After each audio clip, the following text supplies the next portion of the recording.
8. मैं और Athar Paharganj police station में बैठे थे। जिस कबाड़ी वाले कम कॉलेज की पार्किंग वाले को मैंने धोया था, उस साले ने हमारी कंप्लेंट कर दी थी और अब इस पुलिस स्टेशन का सब इंस्पेक्टर केस रफा दफा करने के लिए 50,000 मांग रहा था। अरे आपको तो खुश होना चाहिए भाई, एक आदमी को पब्लिक के सामने चीप पर के मार लिया, अपना गुस्सा भी निकाल लिया और उसके पैसे भी छीन लिए, वो भी कैमरे के सामने। अब बस वही पैसा लौटा के छूट रहे हो, इससे बढ़िया बात और क्या होगी। वही पैसे, पर इसकी जेब से 10,500 ही मिले थे ना। ये तो आप कह रहे हो ना, इसमें तो लिखित में दिया है कि 50,000 छीने थे। तो मैं अभी रिटर्न में दे सकता हूँ कि 50 नहीं 10,000 छीने थे। ये तो बहुत बढ़िया होगा, आप वो 10,500 हमें दे दो, हम इसे वापस कर देंगे। मैंने वो पैसे एसआई संतोष को पकड़ा दिए। उसने इशारे से एक हवलदार को बुलाया। वो हवलदार साला आते ही मेरे हाथ बांधने लगा। मुझसे पहले अथर बोल पड़ा, ये क्या हो रहा है? अभी पैसे दिए तो फिर पार्थिव को अरेस्ट? देखो जी, इन भाई साहब का कहना है कि ये भी लिख के देंगे कि इन्होंने 50 नहीं 10,000 लूटे। ठीक है जी, हमने लूट की रकम जब्त कर ली। अब कौन सच बोल रहा है कौन नहीं, ये तो कोर्ट बताएगी ना भाई साहब, इसलिए इनको अरेस्ट कर रहे हैं। इतना सुनते ही मेरी समझ में आ गया कि वो क्या खेल खेल रहा था। मैं समझा नहीं। हवलदार मेरे हाथ में रस्सी बांध रहा था। अपने ही पुलिस स्टेशन के लॉकअप में ले जाने के लिए रस्सी। साले सब फिल्मी लोग थे, हाथ बांध कर प्रेशर बना रहे थे। मैं हवलदार से बोला, 1 मिनट रुको भाई, अभी बात कर रहे हैं ना। अथर सुन, कान इधर ला। मैंने अथर के कान में धीरे से फूंक मारी। ये 50,000 लेकर ही मानेगा। 25 उस चूती के लिए और 25 अपने लिए। 10 हमने दे ही दिए हैं, बाकी बच्चे 40 तू दे देना, मैं तुझे बाद में दे दूंगा। उसकी टेंशन मत ले तू। अतर ने अपने बैग से आखिरी 50,000 की गड्डी निकाली और उसमें से 20 नोट कम करने लगा। वाह भाई वाह, भाई राधे श्याम, वो आजकल के लौंडे तो बात बात पे कहे हैं कि अंकल स्कैन करवा लो, स्कैन कर देंगे। साला एक तो बिना हेलमेट के पकड़ा गया, 1000 का चालान था। मैंने कहा चल 200 दे दे और जा, बोला क्यूआर दे दो उसी में कर दूंगा साला रिश्वत देने के लिए भी इन्हें क्यूआर चाहिए। अरे आप ये गिन क्यों रहे हैं? ऐसा ही संतोष ने टोक दिया। 10 दे चुके हैं, बच्चे 40 दे रहे हैं ना। 10? कौन से 10? अच्छा वो तो लूट का माल है ना भाई, उसकी तो तफ्तीश होगी, फिर जिसका है उसको लौटा दिया जाएगा। अभी अगर आप अपने भाई को ले जाना चाहते हो तो 50 लगेंगे जी, जैसा बताया आपको। इसमें से 25 तो वो मनहूस ही ले जाएगा, बताओ। अथर ने दिल पर पत्थर रखकर पूरी गड्डी उसे पकड़ा दी। संतोष के चेहरे पर ऐसा संतोष आया जैसे आज ही आईफोन खरीदने वाला हो। पैसे अथर ने दिए थे, पर मुझे ऐसा लग रहा था जैसे मेरी किडनी निकाल ली गई हो। मुझे वो दिन याद आया जब हम दोनों ऐसे ही पुलिस स्टेशन के बाहर पापा से 12,000 रुपए मांग कर लाए थे और गन्ने का जूस पीने से पहले भी सोच रहे थे कि कहीं बजट तो नहीं बिगड़ जाएगा। यार तेरे पास तो अब 42,000 ही बचे होंगे। पता नहीं, काउंट नहीं किया, पर अब कोई बंडल नहीं है, सब लूज नोट्स हैं। पर तुझे कैसे पता कि कितने बचे होंगे? यार तूने बताया था ना कि अप्रॉक्स 3 लाख कमाए थे तूने। मैंने तेरे पर नाइट चार्जेस के हिसाब से लगाया तो तेरा नाइट्स का 3,64,000 रुपए बन रहा था। लेकिन फिर तूने कहा कि 15,000 तो उस कुपोषित मोनिका ने तुझसे टैप्स के लिए लिए थे और एक रात केट ने तुझे कुछ नहीं दिया था, तो उसको माइनस कर दिया तो 3,43,000 बचे। लेकिन इस बीच जो तूने ट्रैवल किया, 12,000 के कपड़े अपने लिए खरीदे, 11,000 की साड़ी रानी के लिए खरीदी, 500 रुपये ईच के हिसाब से 30 पावर कैप्सूल्स ली, पटियाला के रेस्टोरेंट में 8,000 का डिनर अकेले किया। इन सबको माइनस कर दूं तो 2,87,000 होते हैं। भैंस की आंख, साले तुझे मुझसे ज्यादा मेरे पैसों के बारे में पता है। अभी और सुन, फिर तू बीमार पड़ा तो ऑलमोस्ट 40,000 रुपये तेरा हॉस्पिटल का बिल हुआ, बचा 247। इसके बाद तूने ऑलमोस्ट 1 लाख की शॉपिंग की सबके लिए। नहीं, एग्जैक्ट 1,10,000 का बिल बना था, पर इंडिविजुअल आइटम्स नहीं पता कितने के किसके लिए थे। कोई ना, इसका मतलब 1,37,000 बचे हैं।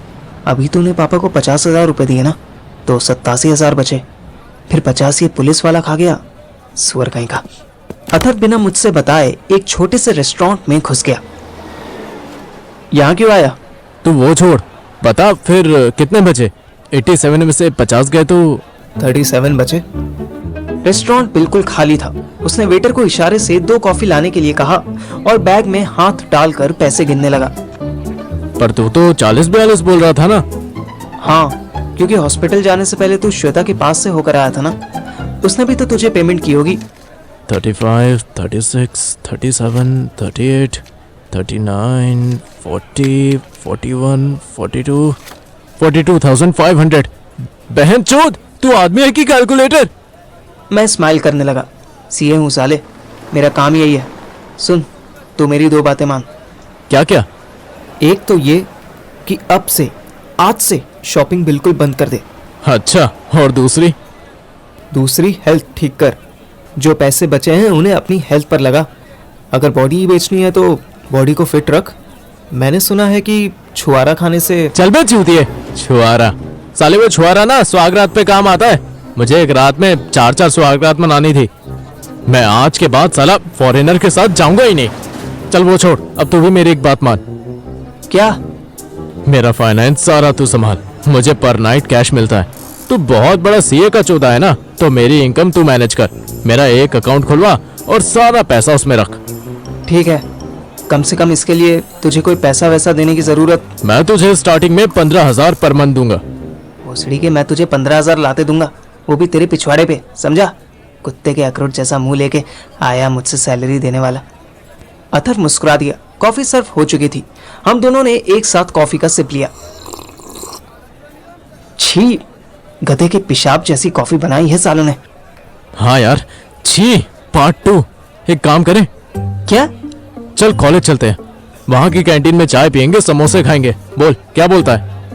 मुझे हंसी आ गई। हम साले कुत्ते की पूंछ थे। कितने भी अमीर हो जाएं, पर जो टेस्ट हमें कॉलेज कैंटीन की गंदे पानी वाली चाय और 2 दिन के पुराने समोसे में मिलता था, वो किसी में नहीं था। भूल गया, आज संडे है। ओ हाँ, फिर चल साउथ एक्स चलते हैं। याद है वहाँ मस्त व्हाइट सॉस पास्ता मिलता है।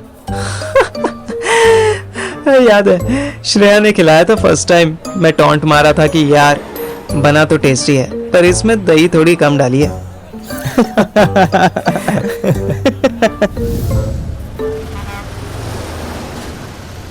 हम दोनों कॉलेज के लिए ऑटो कर चुके थे। अथर्व किसी बिजनेसमैन की तरह इधर उधर फोन कर रहा था। हाँ सुन ना, दिल्ली में देखना कोई क्लाइंट मिल जाए तो। हाँ, रानी से भी कह दिया है, पर तेरे कॉन्टेक्ट ज्यादा अच्छे हैं। पूछ मत यार क्या हुआ पैसों का। बस ये समझ कि वहाँ मम्मी की तबीयत डाउन है और यहाँ बैग खाली होने वाला है। ठीक है, बाय जानेमान। जब उसने फोन वापस जेब में रख दिया तब मैंने टोका, साले 40,000 रुपए तेरे पास हैं और तुझे बैग खाली लग रहा है? वो सीरियस था, बहुत सीरियस। इतना सीरियस मैंने अथर्व को कभी किसी काम के लिए नहीं देखा था। देख भाई, जब यहाँ घर आया तो देखा मम्मी की तबीयत खराब हो गई है। फिर तो देख ही रहा है कि इस पर नाइट की परफॉर्मेंस से मेरा क्या हाल हो गया। पॉइंट क्या है? इतना सीरियस क्यों साउंड कर रहा है? इसलिए सीरियस साउंड कर रहा हूँ कि मुझे पता नहीं है कि किस मेडिसिन के क्या साइड इफेक्ट हैं। मेरी ऐसी की तैसी हो जाएगी। पता नहीं फिर कब हॉस्पिटल में पड़ा होऊंगा और डॉक्टर आके बोलेंगे सॉरी, इस लड़के ने अपनी कैपेसिटी से ज्यादा हैंडपंप चला लिया था। अब तो ये गया। कुछ भी बकवास मत कर यार। बकवास नहीं बे, सच में मैं किसी दिन सेक्स करते करते मर जाऊंगा। इससे सेक्सी मेरी लाइफ में और क्या हो सकता है। लेकिन जब तक मैं नहीं मरता तब तक मैं इतना पैसा इकट्ठा करना चाहता हूँ कि मम्मी पापा को बुढ़ापे में दिक्कत ना हो। इस बार अच्छा पैसा कमाया भी तो सब स्टुपिडिटी में उड़ा दिया। इसलिए तुझे बोला है कि तू मेरा अकाउंट संभाल।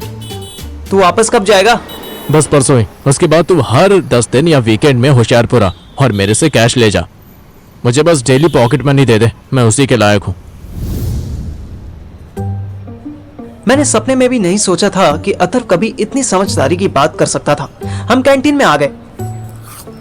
नॉस्टैल्जिया एंजॉय करते हुए हम व्हाइट सॉस पास्ता खा ही रहे थे कि श्रेया भी संडे एंजॉय करने वहां आ गई। श्रेया के साथ एक हैंडसम सा लड़का था। Hello, how's you? How's life in Punjab? Good, can't complain.